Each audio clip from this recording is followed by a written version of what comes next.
Manny was staying with his dad in his Columbia Heights apartment and was last seen and heard from on May the 8th. According to court documents, during Manny's disappearance, investigators searched that apartment. After the search, Collins Sr. stopped communicating with law enforcement. Following that, a video led investigators to search the Elk River landfill for a month until they finally found the remains of Manny.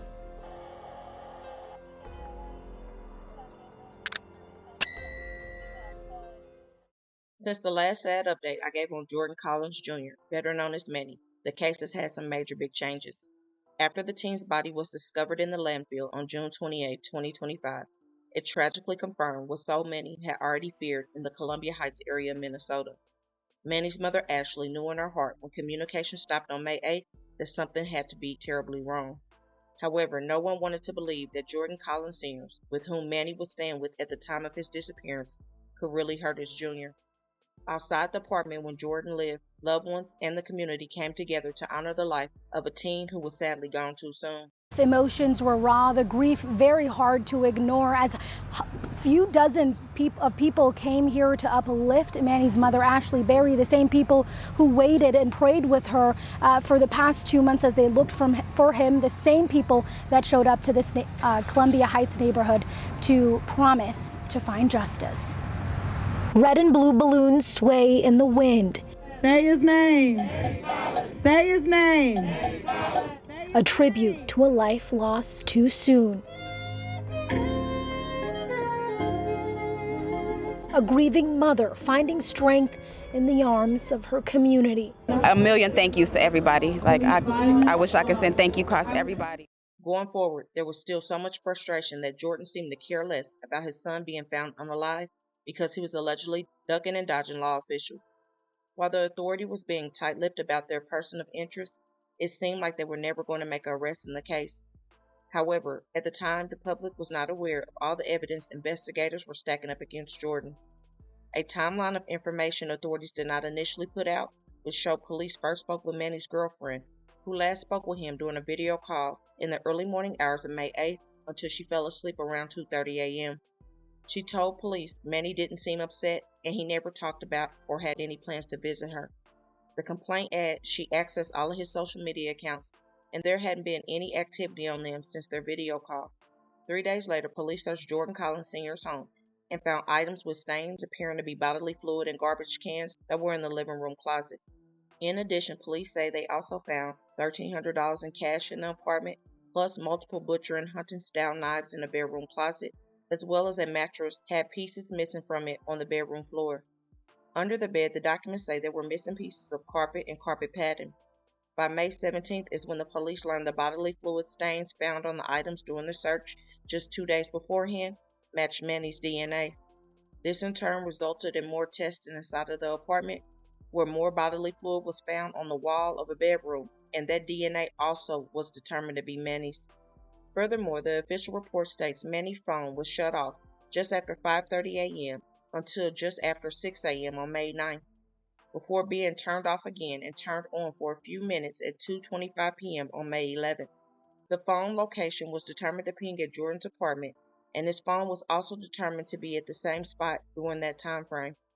As I spoke about in a previous video, police were able to obtain video footage of what looked like a body going into the trash and footage of a garbage truck emptying the dumpster located behind Jordan's home on May 13th, which in turn would lead police on a large-scale search of the landfill in Elk Rivers starting on June 4th.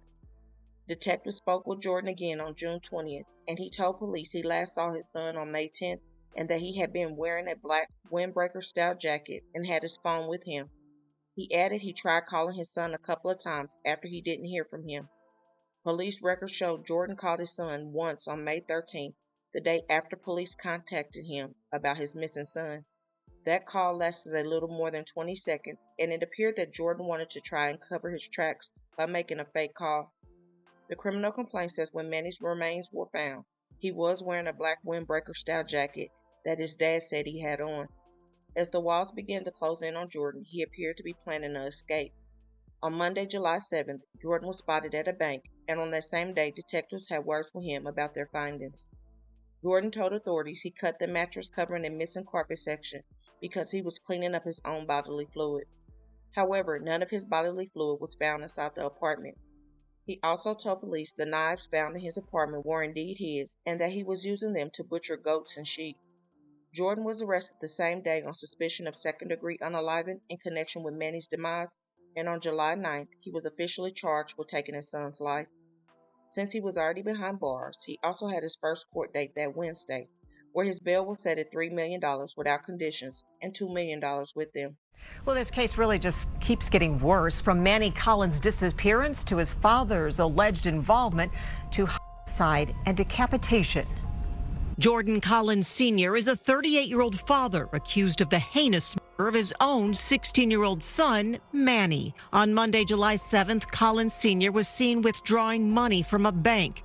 He was later arrested at the Al-Aman Community Center. As the investigation revealed, he was planning to leave the state. An autopsy indicated evidence of decapitation by knife. Manny Collins' family was at court today. His uncle, who is the brother of Jordan Collins Sr., said he was there to support Manny's mother, not his brother.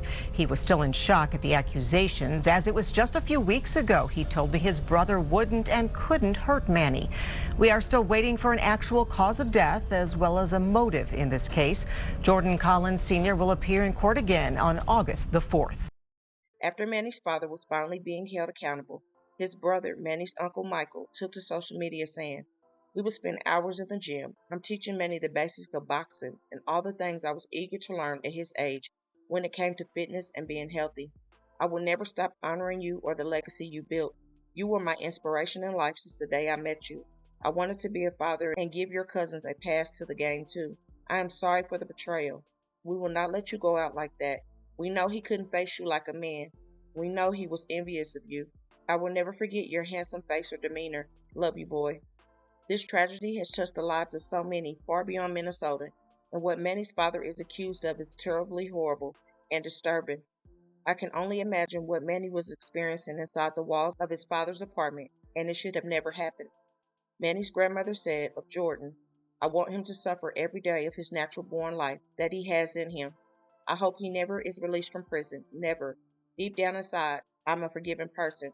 I'm going to forgive him one day. He used to be a good man many years ago. I can't believe he did this to my grandson, to his own son." It will be a tough road ahead for the family, and I pray that full justice will prevail with the court system. What Jordan is accused of doing, he should never see the outside world again if found guilty. My thoughts and prayers go out to all the many people who love Manny dearly. Also, please don't forget to comment your thoughts and prayers for this family in this difficult time, and hit that like button and share to make your people aware. As always, remember to stay woke. Things change quickly.